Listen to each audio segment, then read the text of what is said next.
Welcome to Relaxed Reddit Readings. Today we have 4 Reddit stories for you. Reddit stories that will make you question your own family. Story 1. My wife skipped 8 episodes without me and now I don't want to watch. So my wife just completely ruined our show and I'm honestly questioning our entire relationship over it. Okay, maybe that's dramatic, but hear me out. My wife and I have been rewatching The Walking Dead together for the past 3 months. This was our thing, you know. We'd sit down together, grab some snacks, and binge a few episodes. It was quality time. So yesterday we finished season 6 episode 1, and today we were out visiting family all day. We got home around 5, and I had plans to spend Sunday evening with my dad from 7 to 9 because he's a widowed old man and that's our time together. When I come back home at 9, I walk in and see my wife watching season 6 episode 9. I'm like, what the hell? 9 episodes in 2 hours? She goes, oh, it was boring so I just skipped through most of it. I was honestly shocked. I told her I didn't want to watch the show with her anymore if she's just going to skip ahead without me. She got all defensive and said I was being ridiculous, that it's just a TV show. But here's the thing, it's not just about the show. We agreed to watch this together. It was something we were doing as a couple. And she just completely disregarded that agreement because she was bored. If you're that bored, watch something else until we can watch together. She keeps saying I'm overreacting and that I'm being childish about a stupid zombie show. But I feel like this is about respect and keeping promises to each other. If we can't even stick to something as simple as watching a show together, what does that say about bigger commitments? I mean, I spend my Sunday evenings with my elderly father instead of binge watching because that time matters to him. She couldn't wait a few hours for me to get back so we could continue our show together. Now she's giving me the silent treatment and acting like I'm the unreasonable one. All our friends are split on this. Some say I'm being dramatic over a TV show, others say she broke an agreement and that's not cool. Am I really being that unreasonable here?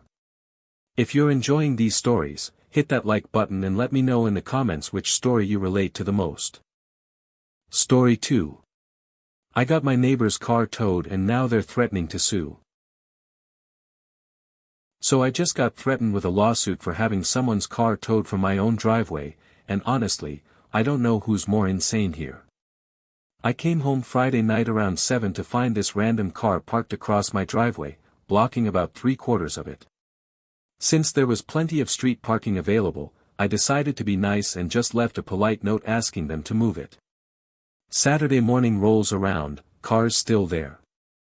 I start asking my neighbors if anyone knows whose car it is, and nobody has a clue. We live on a dead-end street, so we pretty much know everyone and all the regular cars. Saturday afternoon I go out to run some errands, come back, and this car is still sitting there like it owns the place. At this point I'm getting annoyed because I can barely squeeze into my own driveway. Sunday morning, same thing. Car's still there, notes still on the windshield, and now I'm actually mad. So I call the city and have it towed. About 2 hours later, I hear this pounding on my front door. It's my neighbor from 2 houses down with this woman I've never seen before, and they are furious. Turns out it's his girlfriend's car, and she'd been staying over all weekend. They start screaming at me about how I should have knocked on every door until I found the owner, how I'm a terrible neighbor, the whole thing. I'm standing there like, are you serious right now? I asked around, left a note, and waited 3 full days. Plus, there was tons of street parking available the entire time. She chose to block my driveway instead of parking legally on the street. The girlfriend is yelling about how it cost her $200 to get her car back and she's going to sue me for the money. My neighbor's taking her side saying I should pay for it since I didn't try hard enough to find them. I told them that's absolutely not happening and if she didn't want her car towed, she shouldn't have parked it illegally on someone else's property. Now half the neighborhood thinks I'm a jerk for not trying harder, and the other half thinks they're entitled idiots. Was I really supposed to go door to door like some kind of parking detective? Story 3. My mom called me crazy for the same thing my sister does daily. So my mom just called me crazy for doing the exact same thing my golden child sister does every single day, and I'm still trying to wrap my head around this level of favoritism. This happened earlier this week and I can't stop thinking about it. My sister, my mom, and I were planning to go to the movies together. Right before we're supposed to walk out the door, my sister says she needs to use the bathroom. Before she went in, she was totally fine, like yeah let's go, seemed excited about the movie. But when she comes out of the bathroom, her entire mood has completely shifted. She's suddenly all quiet and withdrawn, like someone flipped a switch. I ask her what's wrong, and she just says she doesn't feel like going to the movies anymore. No explanation, no real reason, just doesn't want to go. My mom immediately jumps into full support mode. Oh, that's totally fine sweetie, we can go another time, no big deal at all. They reschedule for 2 days later, and off they go without me because apparently I had other plans by then. Fast forward to yesterday. We're supposed to go out to lunch, all three of us again.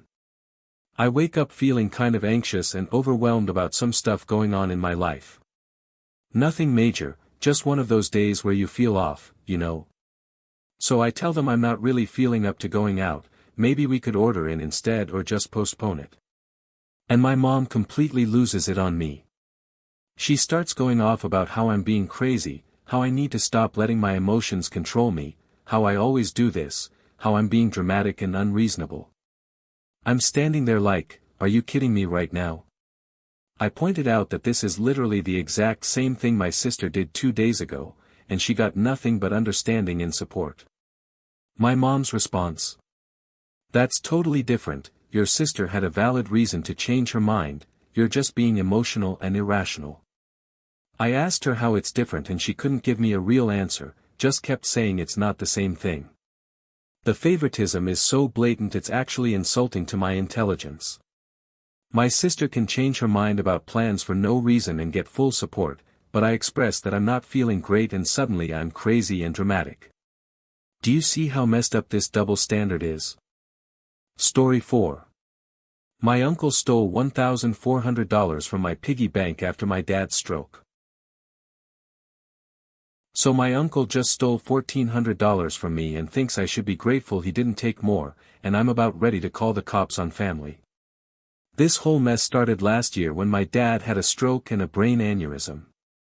I'm 17, by the way, and my dad's 57.